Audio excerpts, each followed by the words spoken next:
Minisode.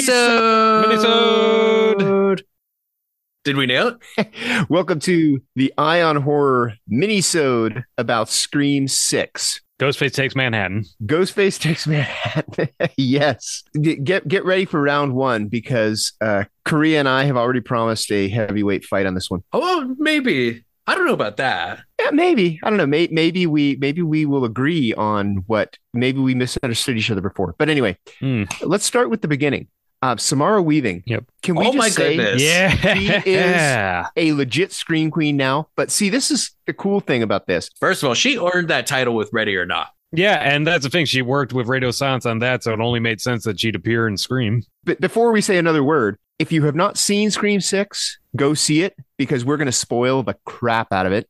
Or if you don't mind it being spoiled, listen on. But if you don't want it spoiled, hit stop, go watch it, and then come back because we got some stuff to say. But anyway, Samara Weaving, she usually is like the final girl, the heroine, but she gets to get killed in this one. And it's actually kind of, you're in for a different take on the Scream movie right from this one because it starts out pretty typical. She's, there, she gets the phone call, she gets killed. And then they unmask Ghostface immediately. Well, even before that, it plays out like a Tinder date. Like, I'm lost. Where are you? Is it this street? Well, I'm just in this alley. Oh, and also it should be noted that Samara Weaving's character is a college professor specializing in media studies of slasher movies. As if I couldn't love her more. Hearing her in her actual accent. Is she Australian or New Zealand? I believe Australian. Hearing her talk intelligently about horror movies like that in that accent, I'm like, oh, Samara.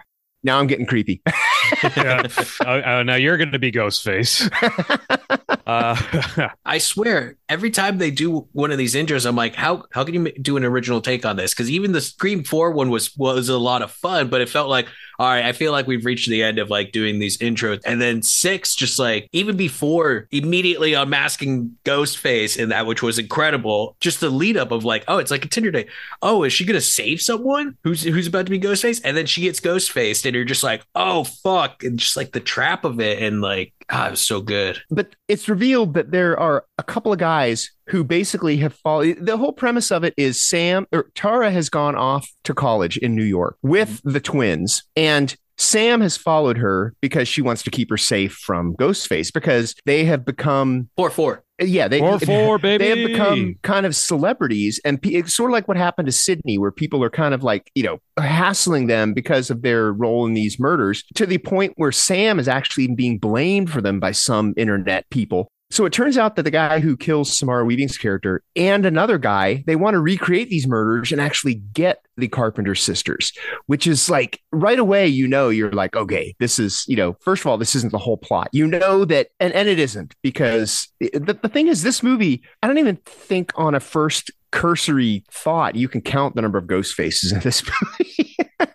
Yeah, it does pile up. And the thing is, it's not just because it's set on Halloween, so there's tons of people dressed as Ghostface, but there are actually a lot of Ghostface killers, like Ghostface who are actually doing the killing. And 2 of them you get right at the beginning. I think there is a number. I think it's 6. That's what that one interview said. And we'll get to that because another way this kind of flips the script, and we're jumping way ahead, but there are 3 legit Ghostface kills. When Ghostface is unmasked, there are 3. Okay, here's where I think ring the bell for round one.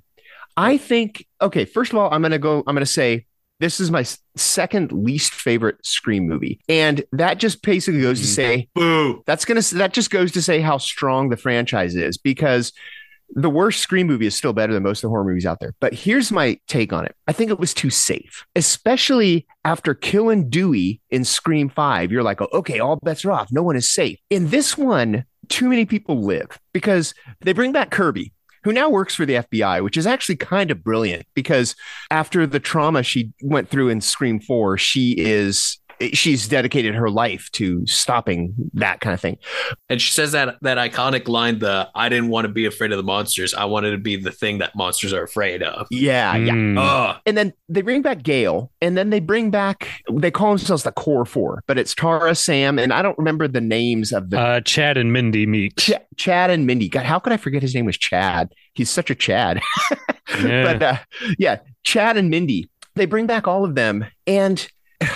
now I'm really going to spoil this, but they all freaking live. Well, this is a spoiler episode. And the thing is, there are red herrings. Like you think at one point you think Mindy gets killed. At one point you see Chad get killed. And that's my real problem.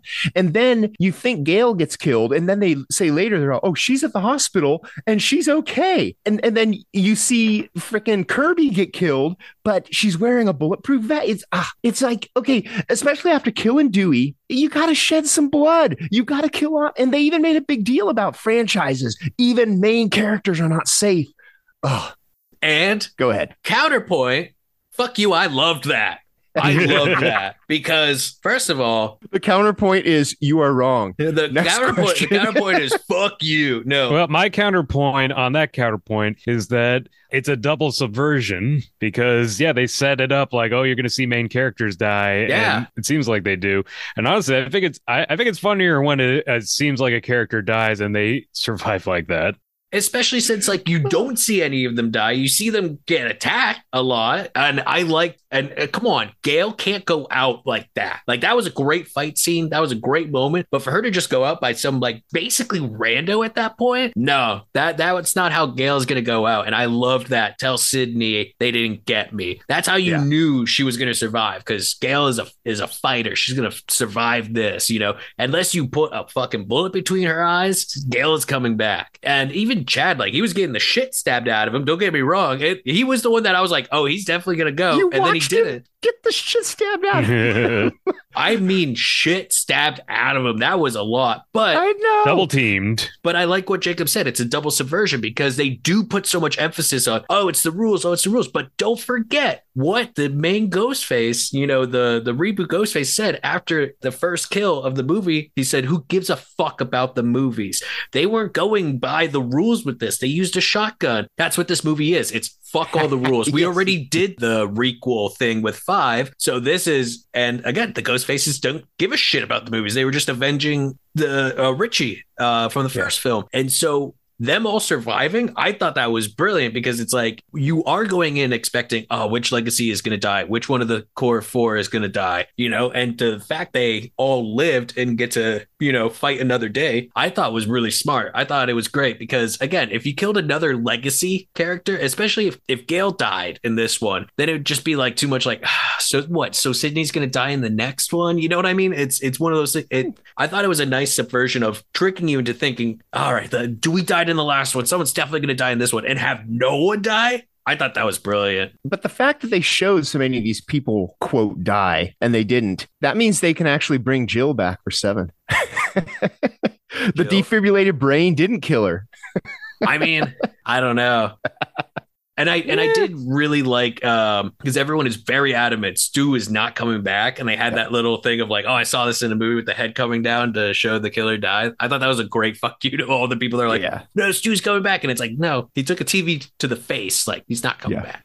Yep. And he was stabbed. He was stabbed before the TV. Like, so since we're spoiling, and Correia already kind of mentioned that they're avenging Richie, one of the killers from 5. It's actually Dermot Mulroney's police character and his 2 kids, which both of them are in the main circle of kid. One of them's a slutty roommate, and the other is what did they call him? The nerdy virgin guy. Yeah, the nerdy virgin guy. Those are your 3 killers there, and I think the 6th is, spoiling again, Sam puts on the Ghostface outfit to kill. Yeah, I 100% accept that narrative that there were 6 killers. Sense. Yep. Sam was the 6th. Yep. And also it bookends with the original Scream, because remember, Sydney puts on the Ghostface costume at the end of the original. Yep. Mm-hmm. I still think Sydney has the highest body count of the entire franchise because, I mean, technically. Yeah. Yeah. Between all the killing that she's done in self-defense. And with that, they do give like a not throwaway line, but they do say like Sydney is sitting this, like they legit just say Sydney's sitting this one out. Her and her family are going to a safe place and hiding. Let her have her happy ending. I like that a lot. I like that they addressed it. They didn't just go, oh no, did you hear Sydney got killed in her house or some bullshit like that? Like they're like, no, Sydney's alive. And yeah, after 5 movies, I think she does deserve to get to sit one out. We all know that, there was some behind the scenes stuff about pay that was a factor in all of it. But in all honesty, like, I don't know what the original script or the other script that had Sydney in it, like how she would have played in this, but how 6 played out, thought it played out very well. And to try to put Sydney into that would have felt like shoehorning. Like even Gale felt a little bit of a reach, but also like I got it. Like I understood like why Gale was there. She wanted to write another book. And I did like that Sam had a bit of like kind of like Sydney in 2 and 3 of just like, fuck you, Gale. You just want to write another book. Yeah. That was my only complaint, was like that whole connection. They got over that very quickly. Yeah. Very quickly. Mm-hmm. Oh, and also back on Gale real quick. That bit with her trying to interview Sam and Tara, and then Sam takes a swing at her and she misses, and Gale's like, I've been doing this long enough, and then Tara bops her in the face. Yeah, that bit killed me. She's all, sorry I hit you, and she's like, no, you're not. You're right, I'm not. Yeah, no, again, this had some really good gags. I think that the whole reason Sydney was coming back was because of Dewey, because Dewey was her best friend's brother and they grew up together. There was a loyalty there that she didn't have with Gale, even though her and Gale have been through a lot of the same shit. She didn't grow up with Gale. And in fact, for a lot of the movies, a lot of the franchise, she hated Gale. So now that Dewey's gone, there's not really a reason for Sydney to come back. Except maybe to avenge. So I could see like Sydney coming back because these are... but even then, like she kind of got that in 5. So like, but even 5, I felt like Sydney played such a smaller role because of the new cast and everything in it. I'm not saying that Sydney was shoehorned in 5, but I don't know. It felt a little disconnected there anyways. That being said, I really hope that they figure out to bring her back in a spectacular way for 7, because it really does feel like there's a trilogy here. Mm-hmm. And I know that the Radio Silence has said that they're operating on, this is our one chance, is our only time we get to make this Scream movie, so we're gonna act like this is the last one. But there has to be something there with Sydney, and they have to do something with Billy, because like the whole Billy thing in 5 didn't really work for me, except for like, oh, he's back, cool, we got the original Ghostface is kind of a ghost, which is cool. He's a ghost face, literal, and I feel like they did a better job with that and dealing with Ski Erlich and Sam and like their interactions and whatnot. It felt more natural in this one, and that they were doing more with it, but they got to do something with it. Did you guys notice, and I just noticed it watching this installment of the movie, if Sam had Billy's last name, she'd be Sam Loomis? Hey. Ooh. That's a fun little gag there. Ooh, fun. I wonder if they meant to do that. They probably did. Probably. I also just like that they're known as the Carpenter sisters. Like, I know, that's kind of like, I didn't notice that until this one too. I'm like, oh, Carpenter.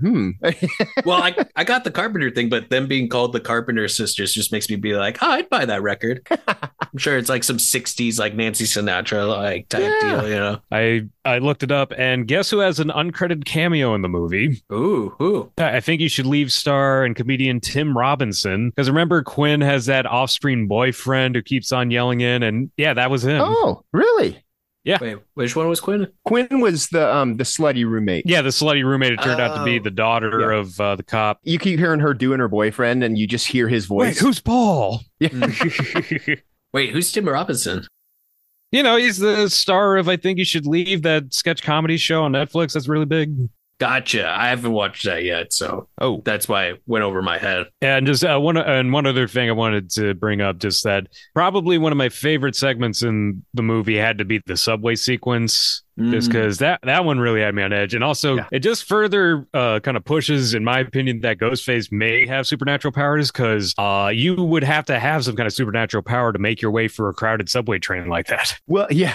The thing is, that was one of the benefits, I think, to setting it on Halloween, because because on this subway and the people, they get separated, the two groups of, because there's like 6 or 8 people making their way to this shrine where the big final boss battle is going to happen, and they get separated because New York on Halloween, there's so many hustling and bustling.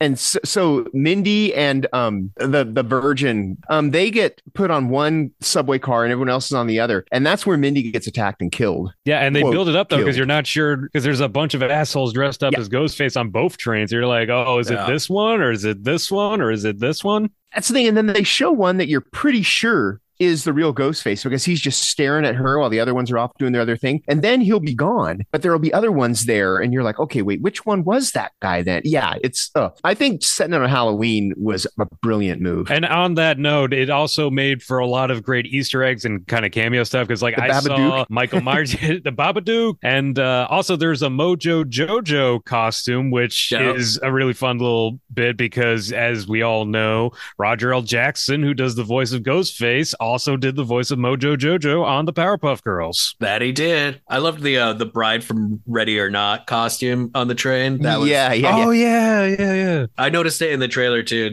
So that was a real fun one. Poor Lindsay, dude. She was sitting next to me and I just kept slapping her leg just every time there was like something. Just like, oh, did you see that? Oh, did you see that? You just keep on doing the Rick Dalton thing, pointing at the screen. Oh, look at that. Yeah. That's the Iron Giant. That's the Iron Giant. But because I'm trying to be nice and not talk in the theater, I'm just slapping her leg. She's like, "What?" And I'm just like, "Did you see the bride thing over there? Did you see the terrible pinhead mask?" But also, that scene captured really well urban transit. Yeah. Just everyone bunched up on one end and then the people who were in really rough shape on another, and everyone's just kind of leaving them alone and all that stuff. And like, oh, what a gnarly stabbing too. I also really loved, you guys know the rules, you know, when they in the Scream movie where they sit down and they explain the rules and Mindy's like, I know this, I got this all figured out. Like the whole thing, just you could feel like them being like, why not you guys, you know? And looking back and knowing who the Ghostfaces are and knowing that two of them were in there, you're looking back and you're like, oh man, they're subverting her, they're fucking with her during this bit. Did you guys stay for the after credits? There's an there was an after credits? There's an after credits, right? Well, it's a very short one, but at the end of the credits, after the credits, it's Mindy in that scene where she's explaining stuff outside. She goes, and not every movie needs a post-credits scene. And then okay. God damn it. Oh man, I missed that. No. No. So it's sort of like a Ferris Bueller one, you know. Okay, so it's making fun of itself. But yeah, it was pretty funny. All right. Well, if I see it again, I'll stay for the whole thing. I stayed through the credits because I was looking for any shout outs to Poltergeist and Paramore, which there weren't any. Yeah, I think that's all that we have to say, all we have to spoil about Scream 6. So I hope that you either saw it or didn't mind it being spoiled because we basically told you everything, including the post credits.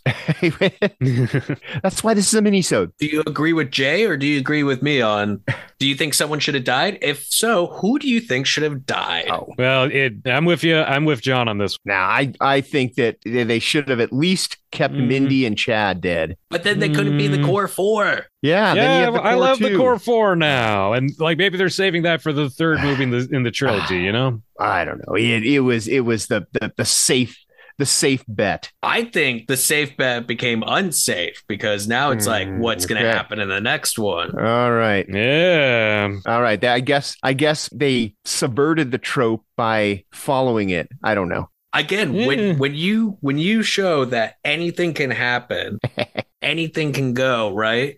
Where do you go from there? You either up it or you subvert it. Okay. Right on. Well, you two are wrong, but that's okay. Nah. So, what do you think of Scream 6? And are you Team Jay or are you Team John? You know, it doesn't matter what you are because whoever agrees with Correia is wrong. We'll see you with another mini-sode and another episode soon. For me, I'm James J. Edwards. I'm Jacob Davison. And I'm right. No, I'm John Correia. Keep your eye on minisodes. Minisodes. Minisode.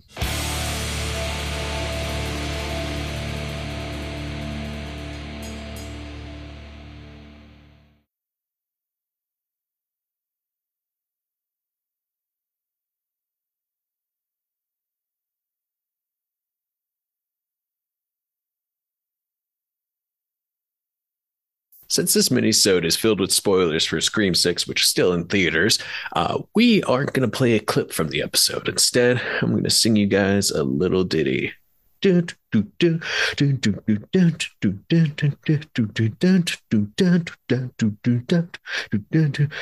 little walk to the edge of town and go across the tracks. Where the vertigo looms like a bird of doom, and it shifts and cracks Where the secrets lie is a border fires in the humming wires. Man, you ever is coming back. Past the square, past the bridge, past the mills, past the stacks.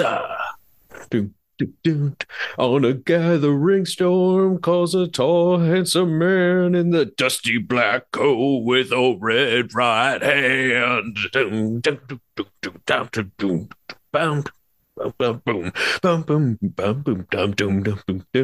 He'll wrap you up in his arms and tell you've been a good boy. He'll rekindle all the dreams you took a lifetime to destroy. He'll reach deep in a hole and he'll hook in soul, but there won't be a single thing that you can do. He's a god, he's a man, he's a ghost, he's a guru. They're whispering his name in this whispering land, and hidden in his coat is a red right hand. Boom,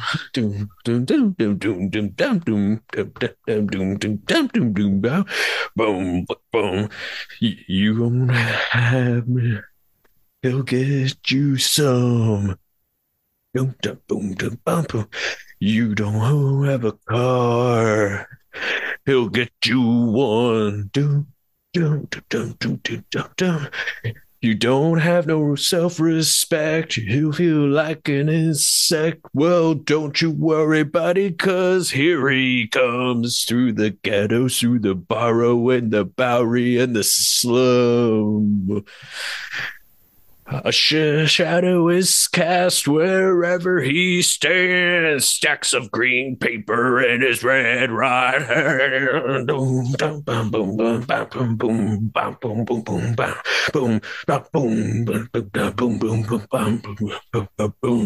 boom.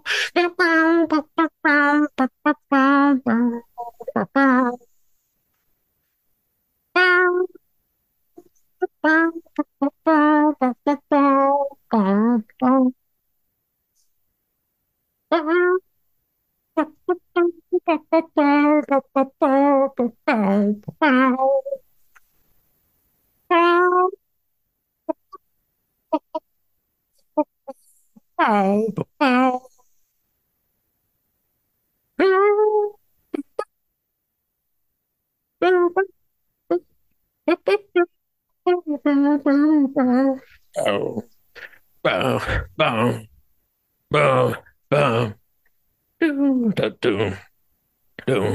boom, boom, boom, boom, boom, boom, boom, boom,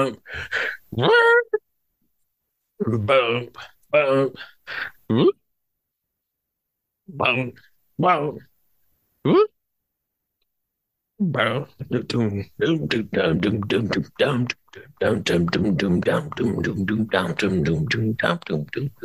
you see him in your nightmares, you'll see him in your dreams. He'll appear out of nowhere, but he ain't what he seems. You'll see his head on the TV screen. Hey, buddy, I'm warning you to turn it off. He's a ghost, he's a god, he's a man, he's a guru. You're a microscopic cog in his catastrophic plan, designed and directed by his red right hand. Boom, boom, boom, boom. Da da doom doom dum dum da doom dum dum dum dum doom.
Well, if you just listen to all of that, I I don't know what to tell you, except that I'm a fucking one take wonder, motherfuckers.